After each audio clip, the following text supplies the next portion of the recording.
One of the first things I always want to make sure that anyone who wants to be well-rounded mixed martial artist is that there has to be an agreement of being a specialist in something. Right? You can't be a jack of all trades, master of none. You just have to master one, and you could jack everyone. And it's like something that I picked up from my experience in meeting a whole bunch of people, and it totally makes sense, right? Like if you're going to college, right, and you just take general studies and not specialize in anything, you'll end up knowing a bunch of general things, but not really use that knowledge for practical reasons, right? So you actually have to specialize in something. You know, in college you have your minor studies and then you have your major studies. So if we approach it from a college perspective, what is going to be your major study? And it all really depends. If, let's say, you're definitely magnetized towards a striking art, I would ask you to specialize in Muay Thai as your primary and then take Jiu-Jitsu as your secondary. If you were more magnetized towards like wrestling type of stuff, I would tell you to primarily focus on Jiu-Jitsu and then use Muay Thai as your secondary. You know, both of them, they would complement each other in a way that enhances or highlights your primary field of study. So let's say you wanted to be a Muay Thai specialist and then your secondary is Jiu-Jitsu.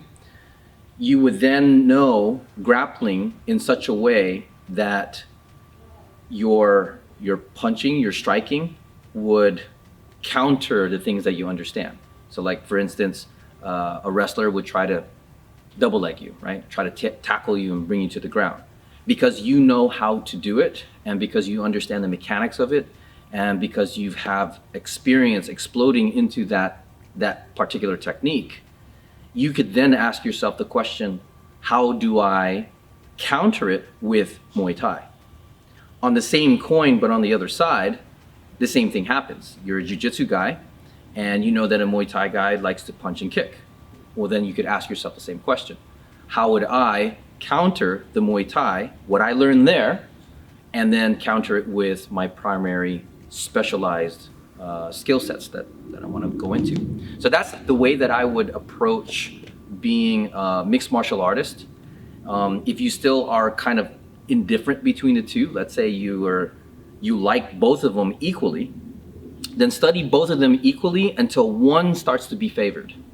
Once that starts to happen, then you start looking at it as the potential, this is now my primary martial arts. I'm going to select that thing and then complement it with the understanding of, let's say, the opposite side, right? Like Muay Thai and Jiu-Jitsu to me is like yin and yang. If you really want to be a specialist in Jiu-Jitsu, you have to be a Jiu-Jitsu practitioner primarily, but you're only getting half of the world because you're going to be good against other Jiu-Jitsu players. If you want to have the whole Jiu-Jitsu game, you have to do it against a striker.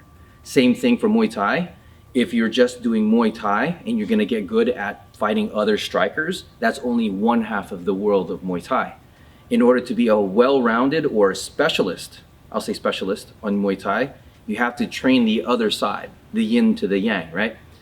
And then once you understand that, now your Muay Thai is even greater than before.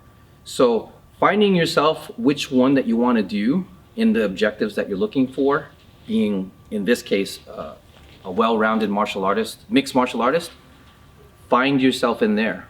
If you're still having a hard time, just pick one, right? Like I was saying before, pick one, pick the other, and then find out which one starts to stick out to you and then specialize there.